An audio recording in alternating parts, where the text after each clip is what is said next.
नमस्कार। आज हम बात करेंगे कि ईश्वर ने यानी प्रकृति ने हमें सब कुछ फ्री दिया है। हमें ज्ञान न होने के कारण हमें सब कुछ काफ़ी परिश्रम करने के बाद भी नहीं मिल पाता है, और मिलता भी है यदि काफ़ी परिश्रम करने के बाद, काफ़ी रुपए लगाने के बाद, वो आपको शुद्ध नहीं मिलता है, नेचुरल नहीं मिलता है।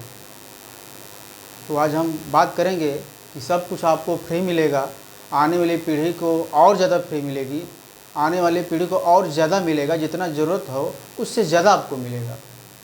तो हमारे गुरुदेव ने बताया था, तो मुझे पहली बार मुझे भी विश्वास नहीं हुआ कि सब कुछ फ्री कैसे हो सकता है, और आने वाले हमारी पीढ़ी को, आने वाले हमारे बच्चों को और ज़्यादा फ्री हो जाए, ये तो हो ही नहीं सकता है। तो हमने उनसे जाना, जब उन्होंने हमें समझाया तो हम समझ गए तो वास्तव में बात सही कह रहे हैं। तो आज उसी बात को आपके सामने हम बताएंगे नहीं बल्कि आपको दिखाएंगे। जैसे में सबसे ज़रूरी होता है मेरा स्वास्थ्य ठीक हो, हम निरोगी रहें, और जब निरोग रहेंगे तो आप नमक रोटी खाएंगे, खराब भोजन भी खाएंगे तो आपको स्वाद में अच्छा लगेगा। आप निरोग रहेंगे तो आप कुछ भी खाएंगे वो आपको ठीक लगेगा, स्वाद मिलेगा, मन प्रसन्न रहेगा, खुश रहेगा।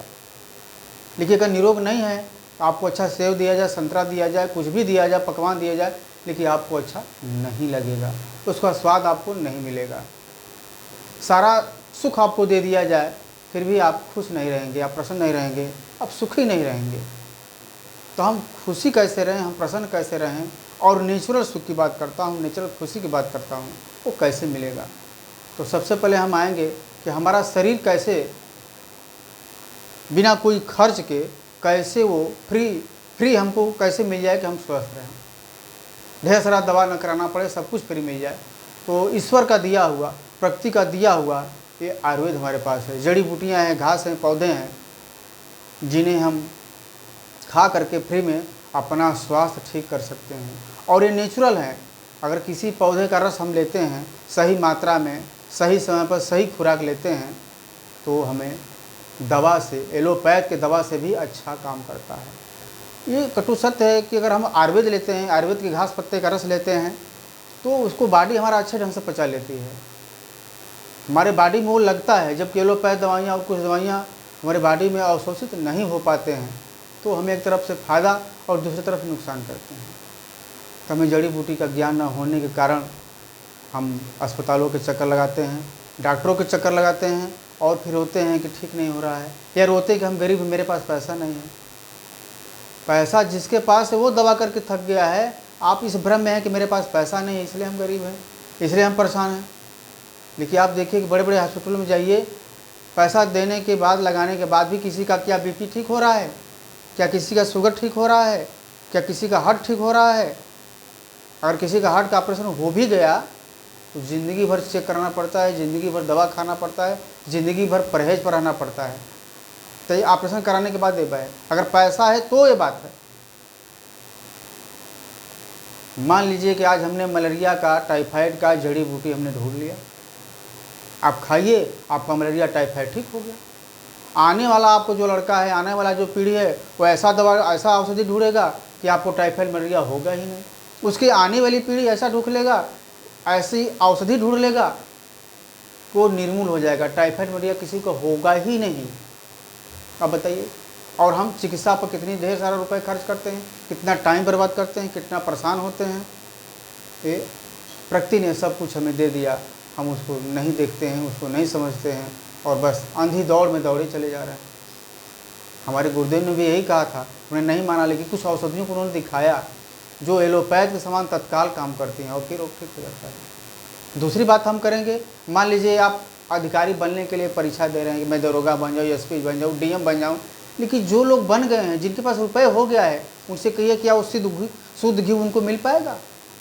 डीएम है, एसपी हैं, दरोगा हैं, और बड़े कोई मंत्री हैं, उनके पास रुपया बहुत ज़्यादा है, क्या मार्केट में उनको ओरिजिनल घी मिल जाएगा? क्या मार्केट में उनको ओरिजिनल कोई वस्तु मिल जाएगी? नहीं मिल सकती है। और हम आप वही अधिकारी बनना चाहते हैं, वही कर्मचारी बनना चाहते हैं, वही रुपया लेना चाहते हैं, क्या करेंगे इतना लेकर के? जिसके पास है उसको ओरिजिनल नहीं मिल रहा है, आप भी क्या चाहते हैं? ऐसे रुपए की क्या ज़रूरत? तो मैं यही बात करूँगा, अगर आप मनुष्य बन जाएं, मनुष्य सिर्फ मनुष्यत्व पर हो जाए तो सारा सब कुछ फ्री मिलेगा, आपको कोई वर्क नहीं करना पड़ेगा और शुद्ध मिलेगा, नेचुरल मिलेगा, फ्री मिलेगा और गुणोत्तर वृद्धि होती जाती है। जैसे आपको एक मकान चाहिए तो एक मकान मिलेगा, आपके बच्चों को 2 मकान मिलेगा, आपके बच्चे को तो एक ही मकान चाहिए लेकिन 2 मकान मिलेगा, क्योंकि प्रकृति का नियम है। अगर एक भी गेहूं का बीज आप बोते हैं, अगर एक भी बाल लेता है तो 20 बीज 40 बीज उसके अंदर होता है। एक बीज बोया आपने, अगर वो कई डंठियों में नहीं हुआ, कई टहनियों में नहीं फैला, सिर्फ एक ऐसे लिया हो तो एक बाल में 20 बीज होता है। तो प्रकृति का नियम, जो आप बोएंगे वही 20 गुना काटेंगे, चाहे वो विचार हम बोएं, चाहे कोई वस्तु बोएं, वही 20 गुना हम काटेंगे। प्रकृति तो पल पल दिखा रही है सब कुछ। प्रकृति को अगर ध्यान से देखेंगे तो ईश्वर का जो चेहरा वो दिखाई देता है, ईश्वर का क्रियाकलाप दिखाई देता है। और ये भी दिखाई देता है सबसे कीमती क्या है? हवा। कुछ लोग समय की बात करते हैं, समय तो चंद्रमा पर है, समय तो मंगल ग्रह पर है, समय तो चलता ही रहेगा। समस्त जीवों के पास समय है, लेकिन मनुष्य जैसा दिमाग और मनुष्य जैसा हवा किसी के पास नहीं है। कुछ जीव तो गंदगी में भी रह लेते हैं, लेकिन मनुष्य नहीं रह पाएगा। मनुष्य के लिए बहुत ज़रूरी है शुद्ध हवा। और इसकी बात किया जाता है, कुछ लोग कहते हैं कि सबसे कीमती समय है, लेकिन ये पूरी तरह से ठीक नहीं है। हमें सबसे ज़रूरत है हवा की, और वो हवा शुद्ध हो तो हमारे विचार शुद्ध होंगे, हमारा शरीर सही रहेगा, हम अच्छे विचार के होंगे, और उसी पौधे को पेड़ पौधे लेंगे तो फिर सही काम होगा। तो सबसे कीमती है हवा, उसको हम शुद्ध करने के बारे में नहीं समझते हैं। भाई हमारा कर्तव्य है कि जब उसको लेके पल पर लेकर के मैं उसको जिंदा हूँ, तो उसको भी तो हम स्वस्थ रखें, ठीक रखें, साफ रखें, लेकिन उस पर हम कोई वर्क नहीं करते हैं। बस बीमार होने पर डॉक्टर के पास, बीमार होने के पास मिनरल वाटर लेंगे, बीमार होने के बाद ऑक्सीजन लेंगे, लेकिन पहले अगर आप ठीक कर लें तो सारी व्यवस्था कहाँ आ जाएगी? तो हमने दिखाया कि अधिकारी के पास सब कुछ है, आप अधिकारी बनना चाहते हैं, वो अधिकारी हो गया है, उसके पास रुपए है, फिर भी पैसा देने के पास उसको सब कुछ फ्री नहीं मिल रहा है, शुद्ध नहीं मिल रहा है। आपसे सिर्फ इंसान बन जाए, मनुष्यत्व तो बन जाए, आपको शुद्ध मिलेगा और बहुत ही कम खर्च में सारी चीज़ें मिल जाएंगे।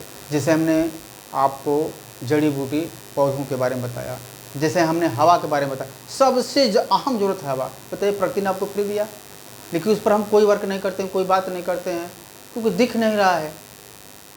फ्री मिल गया, सबसे कीमती कि 1-2 मिनट ना मिल जाए तो फिर घबरा जाए, मर जाए हम, लेकिन उस पर कोई बात नहीं करते हैं। यानी आपको अगर सब कुछ फ्री दे दिया जाए तो उसका हम दुरुपयोग न करके, उपयोग न करके दुरुपयोग करते हैं। ऐसे ही दूसरा नंबर आता है पानी का। पानी तो हमें न मिले 1 दिन 2 चलेगा, लेकिन हवा 2 मिनट न मिले तो नहीं चलेगा। और पानी भी आपको फ्री है, लेकिन हमने ऐसा कर्म कर दिया, इतना हम पढ़ लिख लिए, इतना बड़े अधिकारी बन गए, इतना बड़ा डीएम बन गए कि हम लोग सब लोग मिल करके मारे के पानी को गंदा कर दिए, मिट्टी के पानी को गंदा कर दिए, मशीन से छान कर पीना पड़ रहा है। कब तक छान कर पिएंगे? कहाँ कहाँ छान कर पिएंगे? और ये भी आ रहा है कि बड़े बड़े जो मशीनें हैं छानने वाला, बताते कि इसमें वो गंदगी के साथ कुछ विटामिन भी छान देती है, जो हमारे विटामिन बॉडी को मिलना चाहिए वो भी छान देता है। तो लोग कहते हैं नहीं भाई नेचुरल पानी पीजिए, ये मशीन लगा लेंगे जो छानने वाली मशीन है, तो ये तो पूरी विटामिन भी छान देता है, ये ठीक नहीं है। तो समझिए हम कर क्या रहे हैं? सब कुछ फ्री मिल रहा है, फिर भी हम नहीं कर पा रहे हैं। अधिकारी बन गए तो भी आपको नहीं मिलेगा। तो मनुष्य बन जाइए, मनुष्यत्व का विचार करिए। इस पर एक चीज़ और मैं दिखाना चाहूँगा। मान लीजिए कहीं कोई पुल बनता है, कहीं रोड बनता है, या कुछ भी सरकारी चीज़ बनता है, अगर 1 लाख में बन रहा है तो उसको कहते 4 लाख 5 लाख में पास किया जाता है। अगर आप ईमानदार अधिकारी रहेंगे, ईमानदार नेता रहेंगे, सिर्फ अपने तनख्वाह पर रहेंगे, कोई घूस नहीं लेंगे, तो 1 ही लाख में बन गया, आपका 5 लाख तो बच गया। ऐसे ही बड़े बड़े पुल बनाए जाते हैं, बड़े बड़े हॉस्पिटल बनाए जाते हैं, बहुत दूरी के रोड बनाए जाते हैं, हाईवे बनाए जाते हैं, रेलवे बनाए जाते हैं, उसमें अरबों खरबों का घोटाला होता है। मैंने पहले बता दिया ना कि 1 लाख में जो बिल्डिंग बननी चाहिए, 1 लाख में जो पुल बनना चाहिए, वो 5 लाख 6 लाख 7 लाख में बनता है, छोटी छोटी। अब बड़े बड़े पुलों की बात किया जाए तो अगर इसको हम रोक दें, सिर्फ ईमानदारी से हम रहें, तो पैसा सरकारी खजाने में जाएगा और सबको फ्री आवास मिल जाएगा। आवास की बात मत करिए, फ्लैट की बात करिए, फ्री फ्लैट मिल जाएगा। और जानते हैं कि जो चीज़ अब से ईमानदारी से लोग काम करते हैं ना तो गुणोत्तर वृद्धि होती है। अब बताइए, हमको तो सब कुछ दिख रहा है प्रकृति में और समाज में, अगर हम सही सही हो रहे लेने के, कोई घूस न ले, सब कुछ फ्री मिले। तो इतना लंबा हो गया वीडियो, हम शायद आपको एक बार में एक वीडियो में न समझा पाएँ और आप शायद समझ भी नहीं पाएंगे, इसलिए हम अगला वीडियो फिर बनाएंगे, वो और अच्छा समझाने का प्रयास करेंगे। इसी पर हम समाप्त करते हैं। नमस्कार।